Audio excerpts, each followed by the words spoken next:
बिस्मिल्लाहिर्रहमानिर्रहीम। अस्सलाम वालेकुम वीवर्स, उम्मीद है आप सब लोग खैरियत से होंगे, ठीक ठाक होंगे।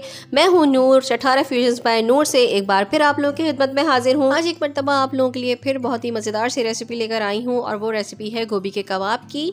गोभी के कबाब बहुत ही लजीज बनते हैं और आज हम बनाएंगे गोभी के कबाब के साथ वेजिटेबल रायता। इसके अलावा मैं अपनी वीडियो में आज आपको बताऊँगी कि ये कबाब हम किस तरह से प्रिजर्व कर सकते हैं और बाद में भी हम इनको इंजॉय कर सकते हैं जब दिल चाहे। तो आइए फिर चलते हैं, अपनी वीडियो को स्टार्ट करते हैं और फिर स्टार्ट करते हैं अपनी रेसिपी को। मेरे चैनल को सब्सक्राइब कीजिए और बेल के आइकन को प्रेस करके ऑल के बटन पर क्लिक कीजिए ताकि आपको मेरी हर आने वाली नई वीडियो सबसे पहले मिल सके। और अगर वीडियोस पसंद आए तो एक लाइक भी कर दीजिए। गोभी के कबाब बनाने के लिए सबसे पहले मैंने यहाँ पर ले ली है 2 कप चने की दाल। दाल को मैंने आधे घंटे के लिए भिगो दिया था। आधे घंटे बाद दाल को अच्छी तरह से धोने के बाद मैं इसको पानी डाल के बॉईल करने के लिए रख दूंगी। दाल कोई सी भी आप पकाएं, अगर उसको भिगा दिया जाए पहले से तो वो अच्छी गल जाती है। जब दाल में उबाल आ जाएगा तो उसके ऊपर ये झाग आना शुरू हो जाएगा। हमें इस झाग को रिमूव करना है। तमाम झाग हम रिमूव कर देंगे। झाग हटाने के बाद मैं इसमें कुछ गरम मसाला शामिल करूंगी, साबुत गरम मसाला, जिसमें मैंने यहाँ पे 2 तेज़पत्ता ले लिया है, 2 पिंच के करीब मैंने यहाँ पे जावित्री ली है और एक छोटा टुकड़ा जो है वो जायफल का ले लिया है। अगर आप एक पूरी गोल जायफल को 4 हिस्सों में करें तो ये चौथाई हिस्सा बनेगा। 3 पत्तियां मैंने ले ली हैं यहाँ पे बादियान के फूल की। यहाँ पे 10 से 12 मैंने काली मिर्चें ली हैं, एक बड़ी काली इलायची ली है और 5 से 7 मैंने यहाँ पे लौंगे ले ली हैं। 1 टीस्पून मैंने यहाँ पे सफ़ेद ज़ीरा लिया है और एक स्टिक मैंने दालचीनी की ले ली है। अब ये तमाम साबुत गरम मसाला हम डाल देंगे उबलती हुई दाल में और इसके साथ साथ मैं इसमें डालूंगी ½ टीस्पून के करीब नमक और ½ टीस्पून के करीब ही हल्दी पाउडर। बस इसको हम मिक्स करेंगे और गलने तक इसको पकाएंगे। अब आ जाते हैं हम सेकंड स्टेप की तरफ। सेकंड स्टेप के लिए मैंने यहाँ पर ले ली है बंद गोभी। बंद गोभी तकरीबन 250 ग्राम्स के करीब होगी। इसे करम कल्ला भी कहते हैं, पत्ता गोभी भी कहते हैं। अब मैं इसको बारीक बारीक सा काट लूँगी। ये देखिए व्यूअर्स, गोभी मैंने सारी काट ली है। अब इस गोभी में डालूंगी ½ टीस्पून के करीब नमक और ½ टीस्पून के करीब ही पिसी हुई हल्दी। अब गोभी को हम अच्छे तरीके से मिक्स करेंगे और इसे 20 से 25 मिनट के लिए ढक के रख देंगे। अब हम वेजिटेबल रायते की तैयारी कर लेते हैं। वेजिटेबल रायता बनाने के लिए मैंने यहाँ पे एक दरमियाने साइज़ की प्याज ले ली थी, थोड़ी सी गोभी का टुकड़ा ले लिया था, 1 शिमला मिर्च ले ली थी, 3 लहसुन के जवे ले लिए थे और ये हैं हरी मिर्चें। हरी मिर्चें आप जितना रायता तेज़ करना चाहें उतनी ले सकते हैं। अब मैं ये तमाम के तमाम वेजिटेबल्स को चॉप कर लूँगी। ये देखिए तमाम वेजिटेबल्स फाइनली चॉप हो चुकी हैं। अब हम लेंगे दही। दही मैंने तकरीबन 200 ग्राम्स के करीब लिया है। अब ये तमाम वेजिटेबल्स मैं दही में शामिल कर दूँगी।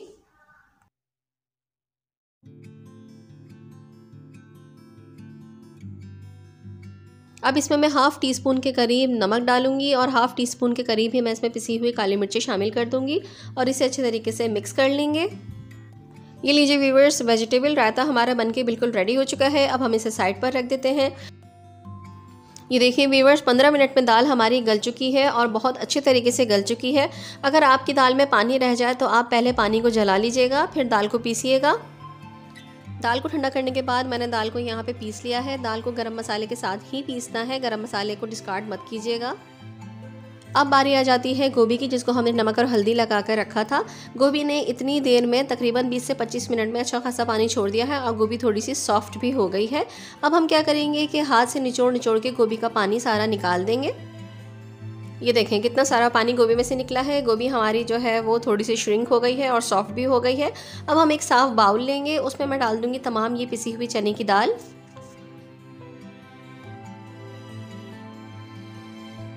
दाल के बाद अब हम इसमें शामिल कर देंगे गोभी।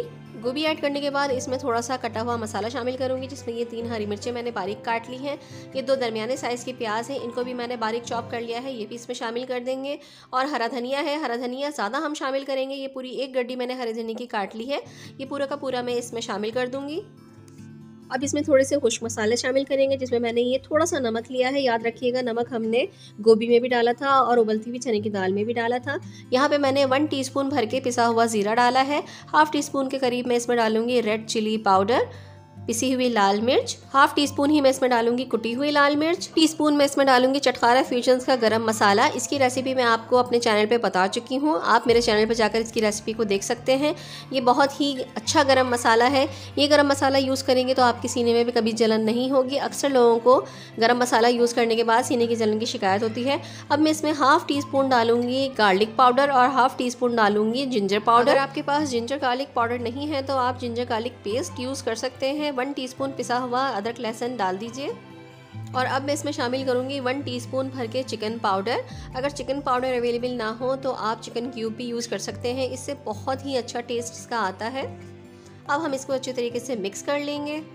अगर आपने अब तक मेरे चैनल को सब्सक्राइब नहीं किया है और सोच ही रहे हैं तो प्लीज़ मेरे चैनल को सब्सक्राइब कर दीजिए और बेल आइकन को भी प्रेस कर दीजिए ताकि हर आने वाली नई वीडियो आपको मिल सके। अब मैं इसमें डालूंगी 1 टेबलस्पून भर के दही।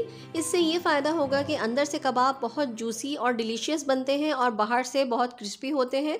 क्रिस्पी कबाब बनाने की ये एक टिप है कि दही आप 1 चमचा उसमें ज़रूर शामिल कर लीजिए। अब इसको अच्छी तरीके से मिक्स करेंगे और मिक्स करने के बाद फिर हम बनाएंगे इसकी टिक्कियाँ। तमाम मसाले मिक्स करने के बाद आप नमक मिर्च इसमें चेक कर सकते हैं और इसको बैलेंस कर सकते हैं। अब हम इसकी टिक्कियाँ बनाएंगे। इस मसाले की टिक्कियाँ बहुत ज़्यादा इजीली बन जाती हैं, ना हाथ पे पानी लगाने की ज़रूरत पड़ती है और ना ही ऑयलिंग करने की ज़रूरत पड़ती है। बहुत इजीली इसकी टिक्कियाँ बन के तैयार हो जाती है। देखिए कितनी जल्दी एक टिक्किया बन के तैयार हो चुकी है। इसी तरह से हम सारी टिक्कियाँ बनाकर रखते जाएंगे।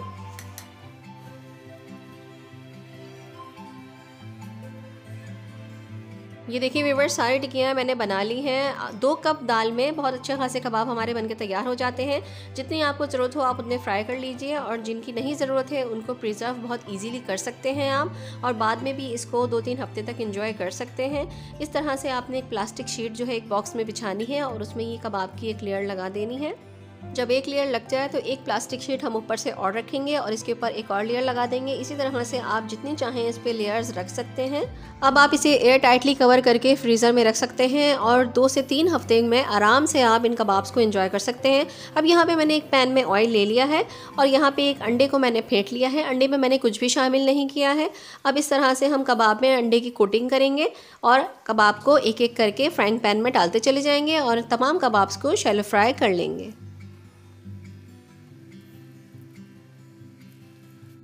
जब कबाब एक तरफ से गोल्डन ब्राउन हो जाएंगे तो हम कबाब को टर्न कर लेंगे और टर्न करने के बाद इनको इस साइड से भी गोल्डन ब्राउन करेंगे।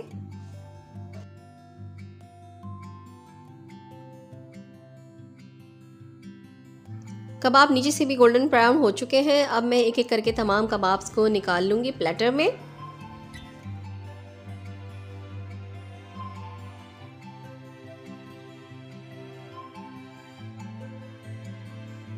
ये लीजिए व्यूअर्स, हमारे मज़ेदार से गोभी के कबाब बनके बिल्कुल रेडी हो चुके हैं। देखने में ये बिल्कुल भी बीफ शामी कबाब से कम नहीं लगते, लेकिन अगर आप इसको टेस्ट करें तो ये उससे भी ज़्यादा लजीज है। सो व्यूअर्स, अगर रेसिपी पसंद आई है तो एक लाइक ज़रूर कर दीजिए और अपने फ्रेंड्स एंड फैमिली को शेयर ज़रूर कर दीजिएगा ये रेसिपी। इसके अलावा अगर आप मुझे फेसबुक पेज या इंस्टाग्राम पर भी फॉलो करना चाहते हैं तो मैं लिंक डिस्क्रिप्शन में दे देती हूँ और आप वहाँ जाकर डायरेक्ट लिंक से जो है मेरे पेज पर जा सकते हैं। अगर आपने मेरे चैनल को सब्सक्राइब नहीं किया है तो प्लीज़ सब्सक्राइब कर लीजिए। इंशाल्लाह ताला नई रेसिपी के साथ आऊँगी। जब तक के लिए नूर को इजाज़त दीजिएगा। अल्लाह हाफिज़, अल्लाह निगहबान।